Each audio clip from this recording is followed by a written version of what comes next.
All right, Carl Butch Small. I appreciate you taking out the time to come on Bomb First and join the platform. It's an honor to have you on. Yeah, thank you, John. Uh, unfortunately, I'm coming in under these circumstances to clear up a couple of things. Yep, and we will definitely get to that. Um, First and foremost, for those who aren't familiar, can you just explain briefly what your role at Death Row was? My role at Death Row, well, first of all, I even found a studio that Death Row recorded in, Can-Am. I'm the one under uh, going out for Mr. Knight and told him he needed a central location. And I canvassed about 6 studios and found Can-Am and told him this would be the correct and right location for his operation for Death Row Records. All right. Can you, because there's people that question what Reggie did at the label. Can you speak to what Reggie's position was between 1997 and 2002?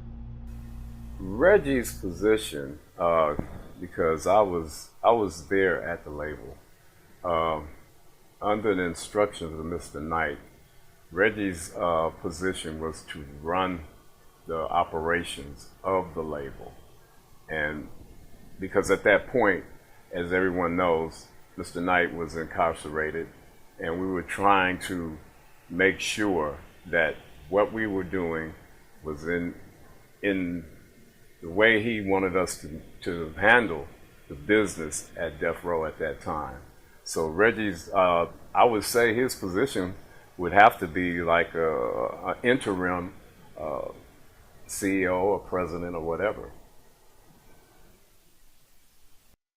Okay. Reggie had told me his story about, well, he said it on a couple of interviews now where you were the contact at Pacific Title Archive, but Daz had gotten in possession some reels that were Tupac material, and that through Daz's wife, I'll let you tell the story how you guys were able to retrieve those reels back. Well, as I remember it to be, we were recording at Track Record Studio, and a young lady, I don't even know who it is or whatever. I've heard that it could have been Daz's wife. But anyway, she brought in a couple of reels, maybe 2 or 3, 4. And I think it was allegedly said it was Tupac reels or something like that. So when she brought the reels, there was a switching of the reels, the actual masters out, and other blank, brand new tape put into the box. Now that I do remember, and that was under the, I was at the studio because I ran studio. Mr. Knight was there, Reggie Wright was there, and a few artists were there, you know what I'm saying? But it was studio business as usual when this happened. Gotcha. Okay. Um, Once the settlement happened between the Tupac estate and Death Row, Reggie had mentioned that you guys turned over the reels to Interscope and that Edie and a couple of people were present to make sure that all the Tupac songs were accounted for at Skip Saylor's studio. Yeah, Can you Skips. tell me about that day and how that went? Yeah, well, that was more like a. Quick question. Did you have an Under Armour account in 2025? Maybe you just bought some shoes online? Well, you might want to listen to this. Apparently, there are allegations that Under Armour was involved in a massive data breach around November 2025. We're talking about millions of accounts where private info was allegedly left vulnerable to unauthorized access. It's one of those things where you think your data is safe and suddenly it's not. Your personal data has real value, and when a company fails to keep it secure, you shouldn't be the one paying the price. Morgan & Morgan is stepping in to fight to hold them accountable and to help protect your consumer privacy. If you had an account prior to November 2025, you may qualify for a claim of up to $500. You can check the link in the description to submit a claim now. It's super easy and it takes less than 2 minutes to see if you qualify. Seriously, go check if you're eligible before the window closes.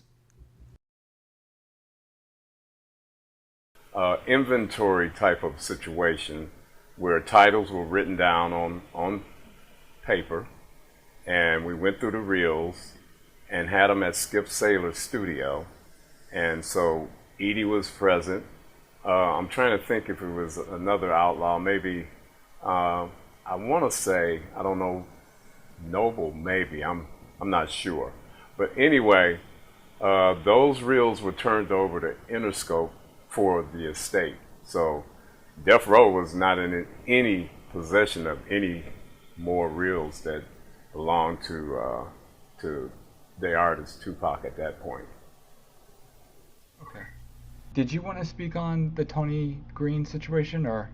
Oh yeah, well, I want to speak on. See, all of this, I know Bomb first put out this video on YouTube, and it's made people think like they can use this to let people think that they are know what's happening and whatever. Basically, it was 25 years ago. But as far as Tony Green, I'm going to address some things. That's why I'm doing this video. He took what you guys put on YouTube and kind of used it in a Facebook post to clarify and justify his somewhat allegations of maybe I might have took some reels or whatever.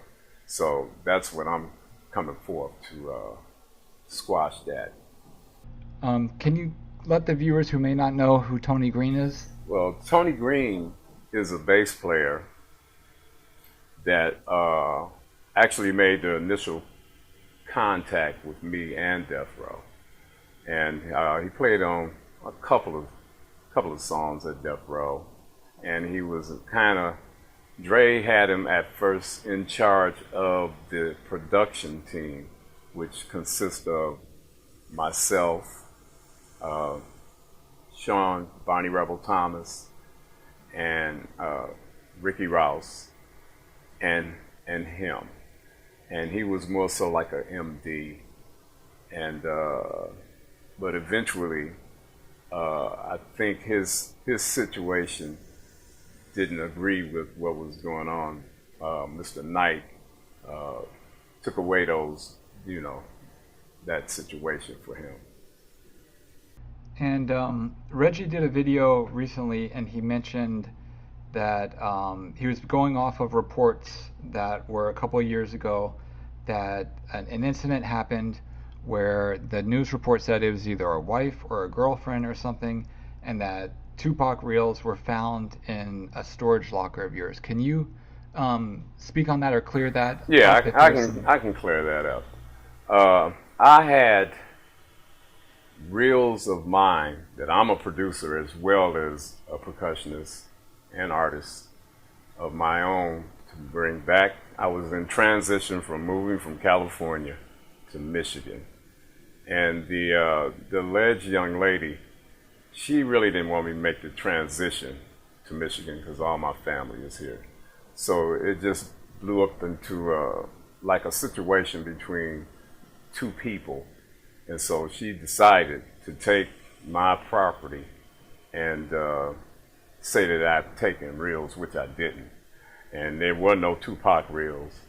And I went to court and cleared all that allegation up. So that's like 25 years ago.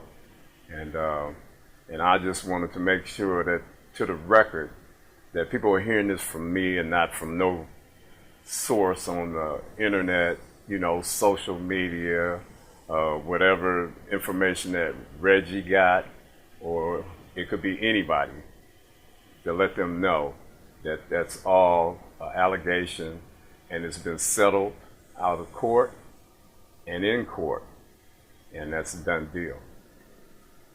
Okay, fair enough. And last question, can you speak to you being the one person who had access to Pacific Title Archive to access the archive of music that was for Death Row? And how a producer could go about getting a reel? I was the sole person that whenever I would get reels to come to the studio for artists to, work on their works.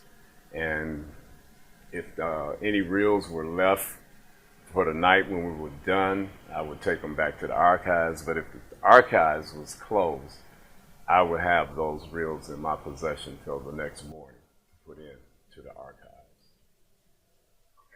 So Butch, Daz has done interviews where he openly talks about that he stole reels and stole masters, and in one case he said he backed up a U-Haul to the studio or to the archive and took all the reels that he wanted.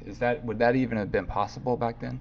Um, that's not possible to do that at the archives because only certain people had access to do that. Now, him backing up a U-Haul at the studio or something like that, I don't know anything about that. It's the first I'm hearing this. Oh yeah, yeah. There would never be a number of masters left at the studio for anybody to take a U-Haul and load it up with masters. That's never ever happened. Yeah. All right, Butch. Well, I appreciate you taking the time to speak with us today. Hopefully, down the road when you have more time, we could go into more in depth about, the time that you spent at Death Row and the work that you did, because I know a lot of people, your name is known a lot. You had a lot to do with all the music throughout the entire lifespan of Death Row. So I would love to get into that sometime, but I appreciate you coming on, and I appreciate you giving us the time that you did. All right. Well, I appreciate first correcting these allegations and all this false truth, you know, and that's exactly what's needed. If somebody's going to put anything out there, you gotta have the facts.